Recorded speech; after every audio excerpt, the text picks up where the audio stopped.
What do you do, Kanekis? Welcome back to the channel. I hope you're all doing well. In this video, we're going to be talking about sugar and how it is affecting our quality of life. If you're looking to improve your health, improve your finances, it is well advised from personal experience and also from medical experience as well to reduce your sugar intake. I'll explain to you exactly why. But before we get into it, please hit the like button. Subscribe as well if you're new and you haven't already. I'd like to say a big welcome to those of you who are newly subscribed, especially from the interview with Francis Hunt. It was a very enjoyable one, so thank you very much for showing your love on it. If you haven't seen it yet, do check it out. It is on the channel. So yeah, thank you very much for being a part of the channel. Welcome. All right, let's get into this one. So sugar is honestly poison. I have struggled with it. I'm not even going to lie. It's one of those things I have struggled with, but I do have I have been able to keep a lid on it. But yeah, it's something that many people do struggle with as well. People use it to sort of soothe or comfort themselves if they're going through a hard time. So think stress eating, that's when sugar comes into play. But not only that, also in social environments. So you'll also see later in this video, I'll show you how sugar is also a component of alcohol. And we know people do tend to congregate around alcohol, especially in the UK. And I'll tie it all into how it affects finances as well. So we're going to start with what is called a sugar tax. So this is mainly for those of us in the UK. In the UK, you might have heard about sugar tax. But in case you haven't, it is a tax. It is a levy that has been placed on sugary drinks. So if you want to buy a can of Coke, Pepsi, Fanta, there is an added cost to it because the government believes sorry, let me just start that sentence again. The government believes that they can encourage people to be healthier if they increase the prices on sugary drinks.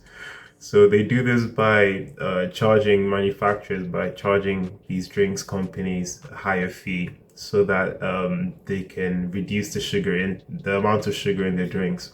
But the thing is, these companies just find another way to circumvent this. They use fructose, they use sucralose, they use different types of alternatives to sugar to sort of bypass this tax.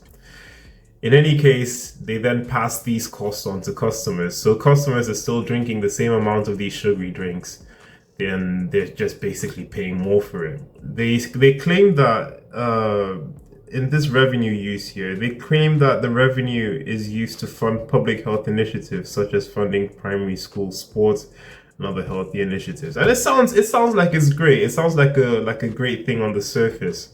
However, I will show you a chart of obesity.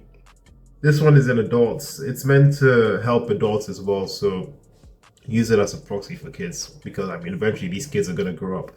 So obesity in adults from 1990 to 2022, and it's only going one way in all of these countries: the US, Australia, United Kingdom, Brazil. You've seen Nigeria there, China, and India. So it's meant to be a representative of lots of countries around the world. And you can see obesity is on the up. Now, why is obesity on the up? Well, like I said, these companies essentially replace the natural sugars for preservatives. They replace it with sucralose, fructose, and all these additives that really are unhealthy for us. And the thing about sugar is it makes us consume more. Because when you consume sugar, it gives you a dopamine spike, right? And once you get that dopamine spike, it's followed by a crash. So when the dopamine levels crash, it makes you feel very anxious. It makes you feel like you need more.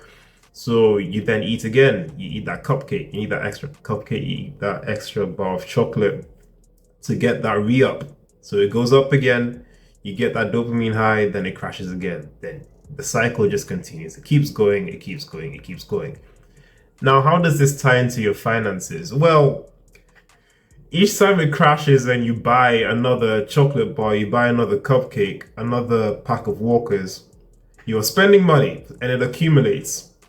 £2 here, £3 there, £5 there, and it accumulates. Now, you might be thinking, yeah, it's just a quid, it's just £2. But if you're doing this every single weekend, let's say on average every weekend you're spending £5 on snacks. Very conservative, by the way. £5, right? Every weekend, 5 times 52. That's £260 a year on snacks. Conservative. You up this to £10 a weekend. That's 520 quid a year. 520 quid a year on snacks. You could put this 520 quid not too long ago. That could get you a sovereign, a gold sovereign, by the way. If you don't know what a gold sovereign is, check out this video on how to buy gold coins. So you see how it's negatively affecting your finances. And that's just conservative. £5, £10 a week on snacks. And the other part I was talking about was sugar and alcohol. So this is one for the geeks among us, those of you who are into chemistry. If you have done GCSE or A-level chemistry, you will have heard about balancing equations. Well, this is a balanced equation for sugar to alcohol. So the way alcohol is made is by fermenting sugar. They add yeast to glucose and it turns into alcohol. So on the left, we've got sugar. And on the right, we've got ethanol. This is the main ingredient for alcohol. And we've got carbon dioxide. That's the waste produced by the yeast. So you can see even in alcohol, there is sugar. Alcohol, we know, is a poison. So that's going to negatively affect your health. And in the future, you're going to, if you overconsume alcohol, that's more medical payments you're going to have to make down the line. And obesity is also a factor in that. So once again, you're unhealthy, your quality of life is decreased. All the while, you're spending a lot of cash on alcohol. I remember back in uni, I'd be seeing people tap their cars all the time at the barista, at the bar, just getting alcohol. And by the end of the night, they spent about 30 quid just on alcohol in that one night. And then they start complaining, oh, I don't have enough finances. Oh, student loans, you know. This is if people sat down and did a budget, they will see a lot of their purchases are down to something to do with sugar. So areas that they can cut waste, it would have something to do with sugar, with overeating, with excessive alcohol consumption.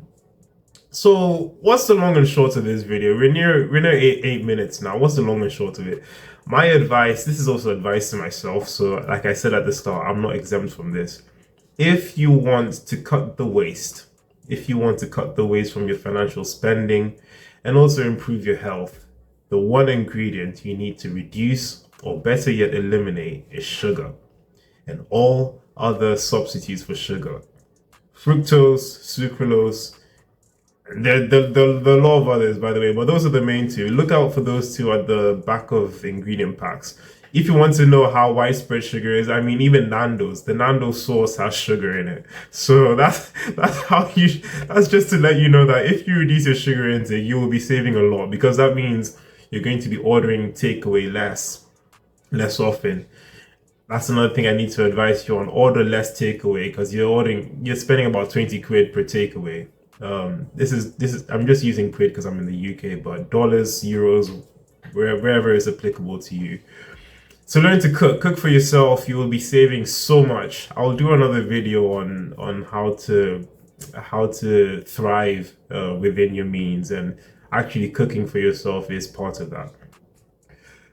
So that's it for this video. Let me just promote it now. If you would like to personalize a lot of my advice to your current situation, reach out to me on Gmail. I'll put the link in the description below. It's kanekikojo@gmail.com for a free 30-minute call. That's for the initial call, but subsequent calls will be paid for. We can talk about the pricing during the call. But yes, I will be doing a consulting initiative for those of you who want to have a more personalized advice from me. So do be sure to reach out to me. My email is open and we can set up a Google Meet call. The other thing I'd like to tell you about is I am very honored to be affiliated with the Rick Rule Symposium. I will be interviewing him in a couple of weeks. We have finally agreed a days to to have the interview. It's been a long time coming, so do look out for it. But yes, if you'd like to Register for Rick's symposium. You'll find it in the description below if you're interested in investing in natural resourcing stocks, commodities, gold and silver miners. Do be sure to check out that link. It will be much appreciated as well. It's a way to support the channel too. So let me know your thoughts about this, about reducing sugar from your diet. Have you struggled with it? Have you succeeded? Let me know what you think as well. Has it impacted your finances? I'll be very interested to find out. I always read the comments, so I look forward to hearing what you all say. I'll see you in the next video. Peace.